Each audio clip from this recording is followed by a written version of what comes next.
Good morning, guys. Welcome back to my channel. So in today's video we're going to be doing the rest of the kitchen makeover.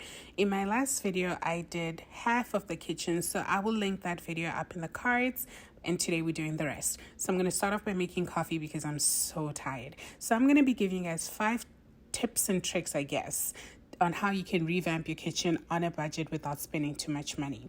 So here's the before of my kitchen. As you can see, it's very simple, plain Jane, nothing fancy going on, mismatched paint, ceilings are a hot mess. But don't worry, we're gonna fix that today. So make sure you're subscribed to my channel, hit that like button, and let's get started.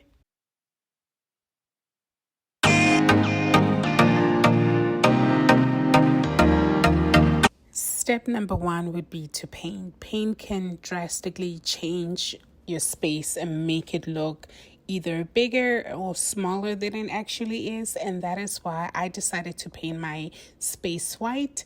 I made sure that I painted the ceilings too, just so that it can look unified.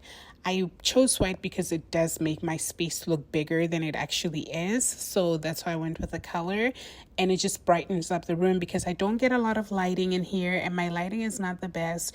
But since I changed it to white, it looks so much better and I love it that way.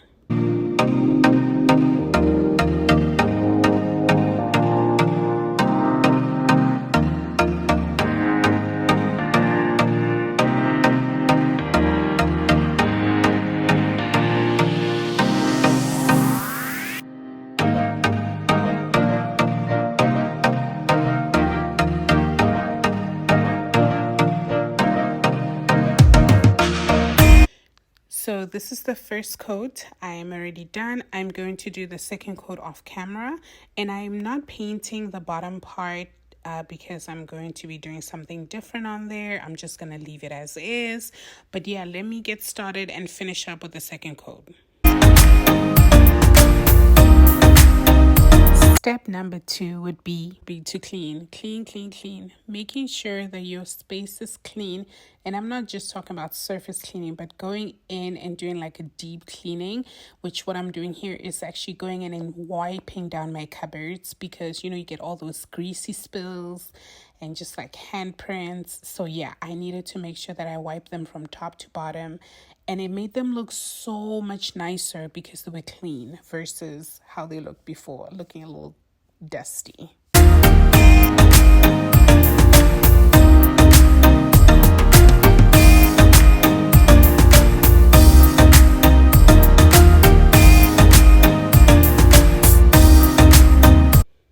Step number 3 would definitely get yourself some beautiful backsplash, whether it's tile or, in my case, peel and stick. Peel and stick is a more affordable option that you can go with, and I decided to get this beautiful wallpaper from Amazon, and they have like many different, colors and shapes, but I decided to go with this one because I just love how it's not very dramatic, but it's not very subtle either. And I think this one is $13 a roll. I'm not sure, but I'll make sure that I put it in the description box. I ended up buying 2 of them because I didn't really know how much I would need. And so I'm glad I bought 2 because I ended up using about 1.5. So I still have the other half left, which is good. So all I did was just take off the outlets and then I wiped down the walls before off camera before I put the paper on. And then I started to put the wallpaper on, and it was pretty easy. It did not have many bubbles, although it did have bubbles on the other wall, but I eventually fixed that off camera as well. And I used an X-Acto knife just to kind of trim the edges and make sure that it gives me like a clean finish. I think eventually I'll put some caulking at the bottom just so that it looks prettier and it looks seamless.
Okay, step number 4, lighting.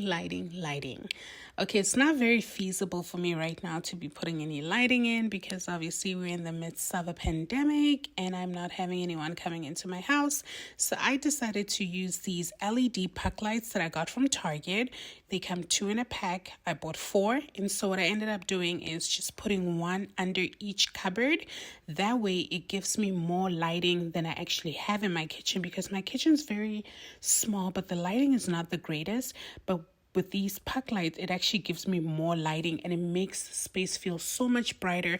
And now with the paint, with the white paint, it really makes it feel bigger than it actually is. And these are battery operated. I put about 4 AAA, the little small batteries. And all you have to do is just click them and they just light up the space so beautifully. Step number 5 would be to decorate. So one thing I did not include in this video, which I think would be a great thing for everyone to do, is to put like beautiful knobs on your cabinet doors. My cabinet doors did not have knobs. I did end up using knobs that I got from Lowe's, but they're not the best. I'm still on the search for some knobs that I want to replace them with, but I did not include that in this video because I still haven't found any.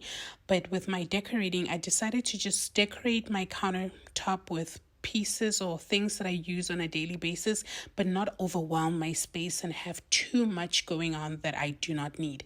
I put away a bunch of stuff. There's no need for me to be having my air fryer on the countertop where I barely use it. I use it like once a month. So things like that just needed to be put away. And it makes everything look so much cleaner when you have less clutter on your countertops.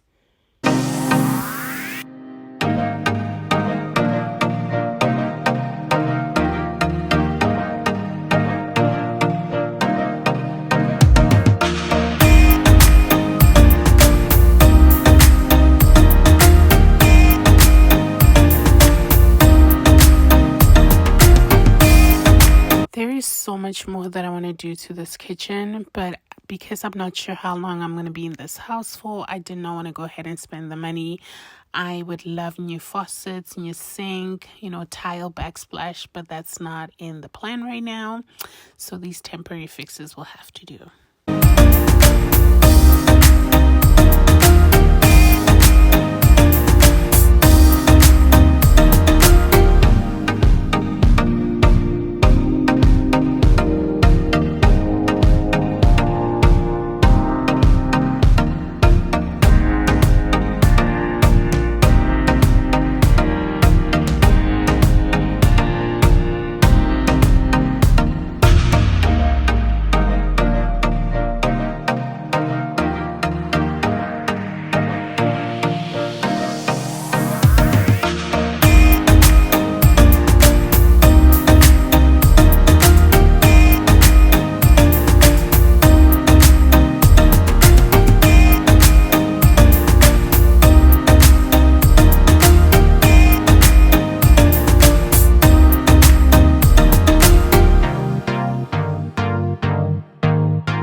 Before I show you guys the final reveal, here is a quick recap of what my kitchen looked like before. As you can see, it looks super dry, but now we can finally reveal the final product, and here it is.